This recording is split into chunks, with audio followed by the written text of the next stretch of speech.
Assalamualaikum warahmatullahi wabarakatuh. Apa kabar anak-anak Bapak semua? Alhamdulillah, mudah-mudahan semuanya selalu sehat dan selalu mendapat perlindungan dari Allah Subhanahu wa taala. Anak Bapak yang Bapak cintai karena Allah, kita akan melanjutkan pelajaran kita minggu lalu, Sejarah Kebudayaan Islam (SKI). Masih ingatkah pelajaran kita minggu lalu?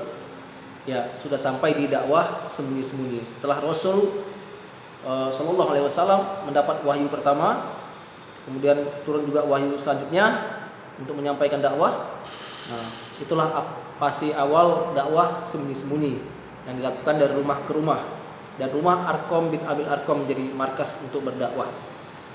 Anak Bapak yang Bapak cintai karena Allah, inti dakwahnya Nabi Muhammad adalah ajaran tauhid. Ya anak Bapak, ajaran tauhid itu mengajak manusia untuk menyembah Allah, Tuhan yang satu. Jadi itulah inti ajaran Nabi Muhammad SAW. Ya, inilah yang didakwahkan Rasul. Ya, kemudian setelah 4 tahun Rasul diangkat menjadi Nabi. Ya, 4 tahun, selama 4 tahun itulah Rasul berdakwah sembunyi-sembunyi. Akhirnya di 4 tahun kenabian Rasul turunlah wahyu yang memerintahkan Rasul untuk berdakwah secara terang-terangan. Nah, inilah saatnya Rasul itu tidak hanya sembunyi-sembunyi, tapi juga terang-terangan mengajak manusia untuk masuk ke agama Allah dan menyembah Allah. Ya, padahal sebelumnya orang-orang Mekah ini bersikeras menyembah berhala, menyembah patung-patung. Nah, turunlah wahyu surah Al-Hijr ayat 94 yang bunyinya a'udzubillahi minasyaitonirrajim fasda' bima tu'maru wa'rid 'anil musyrikin. Maka sampaikanlah wahai Muhammad secara terang-terangan segala apa yang diperintahkan kepadamu dan berpalinglah dari orang-orang musyrik. Al-Quran surah Al-Hijr ayat 94. Nah, ayat ini menandakan dimulainya fase dakwah secara terang-terangan. Maka Rasul pun sudah mulai beranikan diri untuk mengajak manusia secara terang-terangan, mengajak orang-orang Mekah untuk masuk ke Islam, untuk menyembah Allah Subhanahu wa taala. Begitu juga dengan para sahabat. Mereka sudah mulai menampakkan keimanan mereka yang awalnya mereka tutupi. Mereka mulai tampakkan ibadah-ibadah yang perintah Allah sudah mereka tunjukkan, sehingga orang-orang Mekah sudah mulai sadar. Orang Mekah sudah menyadari bahwa Rasul dan sahabat membawa ajaran baru di masyarakat mereka, yaitu mengajak untuk menyembah Allah. Nah, sebagian orang-orang kafir diam saja, dan sebagian besar menentang dengan keras ajaran ini. Nanti akan kita bahas apa faktornya kenapa mereka menentang. Nah, setelah turun wahyu ini, maka Rasul pun mengajak kerabat-kerabat dekatnya, ya, orang-orang yang berpengaruh, tokoh-tokoh yang berpengaruh di kalangan masyarakat Mekah saat itu, mengajak mereka makan bersama.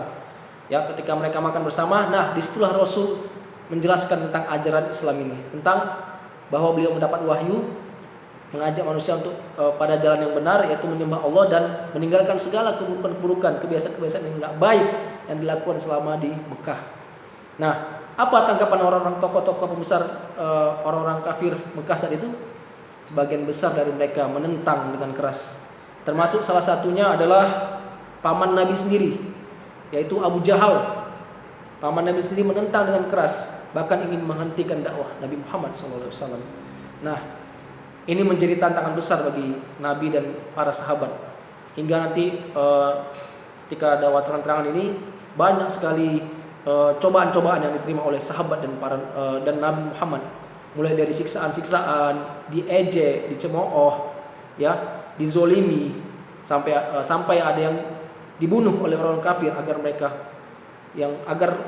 mereka kembali ke agama menyembah berhala. Na'udzubillahi min dzalik. Tapi sahabat dan Rasul tetap sabar menghadapi orang-orang kafir dan tetap berdakwah, ya. Nah, baik anak Bapak yang Bapak cintai karena Allah. Setidaknya ada 5 faktor kenapa orang-orang kafir Quraisy itu menentang dakwah Nabi Muhammad. Yang pertama adalah persaingan, berebut kekuasaan.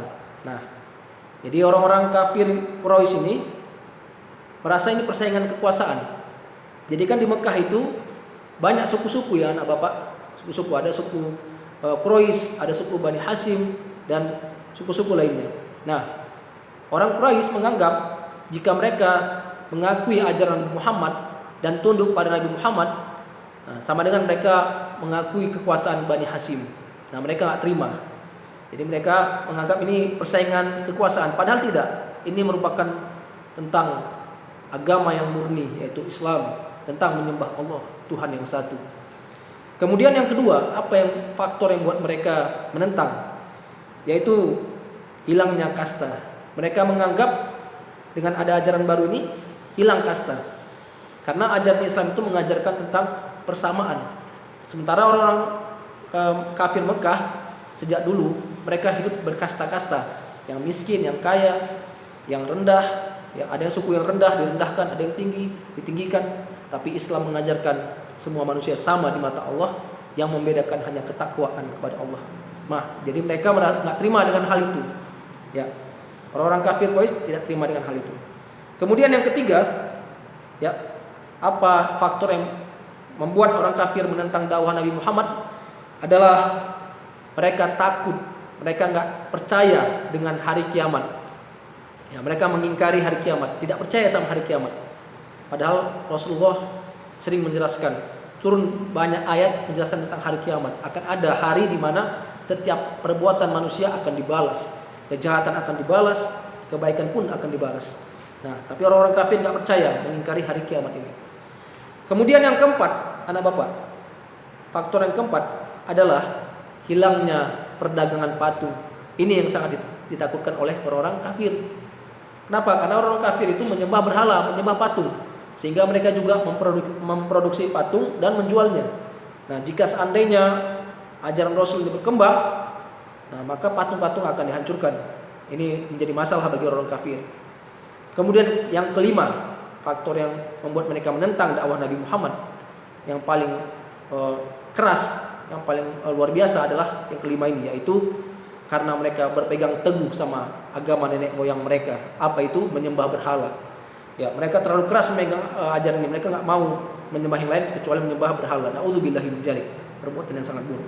Jadi ketika ajaran baru datang, ajaran yang benar, ajaran yang mengajarkan kedamaian, mereka tentang hanya karena mereka ikut dengan ajaran nenek moyang mereka yang salah, yaitu menyembah berhala. Baik anak bapak semua yang bapak cintai karena Allah. Itulah tadi beberapa faktor kenapa orang kafir Quraisy khususnya menentang dakwah Nabi Muhammad SAW. Ya anak bapak cintai karena Allah.